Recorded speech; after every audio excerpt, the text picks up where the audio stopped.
जय श्री कृष्ण। दोस्तों, भगवान ने 31वें श्लोक से 38वें श्लोक तक के 8 श्लोकों में कई विचित्र भाव प्रकट किए हैं। जैसे किसी को व्याख्यान देना हो और किसी विषय को समझाना हो तो भगवान इन 8 श्लोकों में उसकी कला बताते हैं। जैसे कर्तव्य कर्म करना और अकर्तव्य ना करना, ऐसे विधि निषेध का व्याख्यान देना हो तो उसमें पहले विधि का, बीच में निषेध का और अंत में फिर विधि का वर्णन करके व्याख्यान समाप्त करना चाहिए।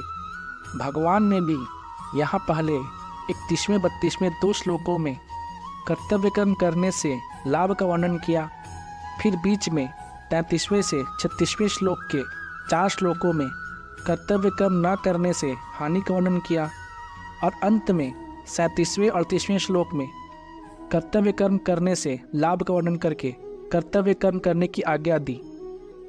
पहले अध्याय में अर्जुन ने अपनी दृष्टि से जो दलीलें दी थी उसका भगवान ने इन 8 श्लोकों में समाधान किया है। जैसे अर्जुन कहते हैं, मैं युद्ध करने में कल्याण नहीं देखता, तो भगवान कहते हैं, क्षत्रिय के लिए धर्ममय युद्ध से बढ़कर दूसरा कोई कल्याण का साधन नहीं है। अर्जुन कहते हैं, युद्ध करके हम सब सुखी कैसे होंगे, तो भगवान कहते हैं, जिन क्षत्रियों को ऐसा युद्ध मिल जाता है वे ही क्षत्रिय सुखी है। अर्जुन कहते हैं, युद्ध के परिणाम में नरक की प्राप्ति होगी, तो भगवान कहते हैं, युद्ध करने से स्वर्ग की प्राप्ति होगी। अर्जुन कहते हैं, युद्ध करने से पाप लगेगा, तो भगवान कहते हैं, युद्ध ना करने से पाप लगेगा। अर्जुन कहते हैं, युद्ध करने से परिणाम में धर्म का नाश होता है, तो भगवान कहते हैं, युद्ध ना करने से धर्म का नाश होता है। अर्जुन का यह आग्रह था कि युद्ध रूपी घोर कर्म को छोड़कर भिक्षा से निर्वाह करना मेरे लिए श्रेयस्कर है, तो उनको भगवान ने युद्ध करने की आज्ञा दी। और उद्धव जी के मन में भी भगवान के साथ रहने की इच्छा थी, तो उनको भगवान ने उत्तराखंड में जाकर तप करने की आज्ञा दी। इसका तात्पर्य यह हुआ कि अपने मन का आग्रह छोड़े बिना कल्याण नहीं होता। वह आग्रह चाहे किसी रीति का हो, पर वो उद्धार नहीं होने देता।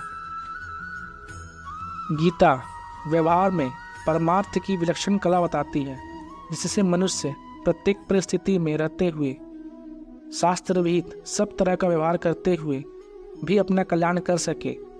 अन्य ग्रंथ तो प्रायः यह कहते हैं कि अगर अपना कल्याण चाहते हो तो सब कुछ त्याग कर साधु हो जाओ, एकांत में चले जाओ, क्योंकि व्यवहार और परमार्थ दोनों एक साथ नहीं चलते। परंतु गीता कहती है, आप जहाँ हैं, जिस मत को मानते हैं, जिस सिद्धांत को मानते हैं, जिस धर्म, संप्रदाय, वर्ण, आश्रम आदि को मानते हैं, उसी को मानते हुए गीता के अनुसार चलो तो कल्याण हो जाएगा।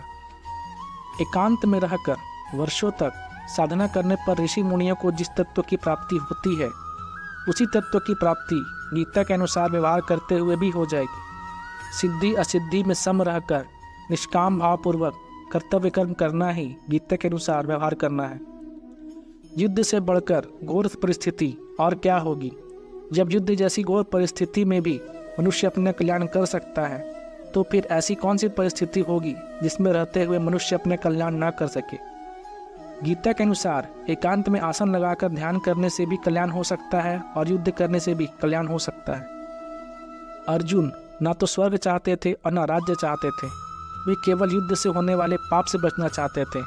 इसीलिए भगवान मानो यह कहते हैं कि अगर तू स्वर्ग और राज्य नहीं चाहता पर पाप से बचना चाहता है, तो युद्ध रूप कर्तव्य को समतापूर्वक कर, फिर तुझे पाप नहीं लगेगा।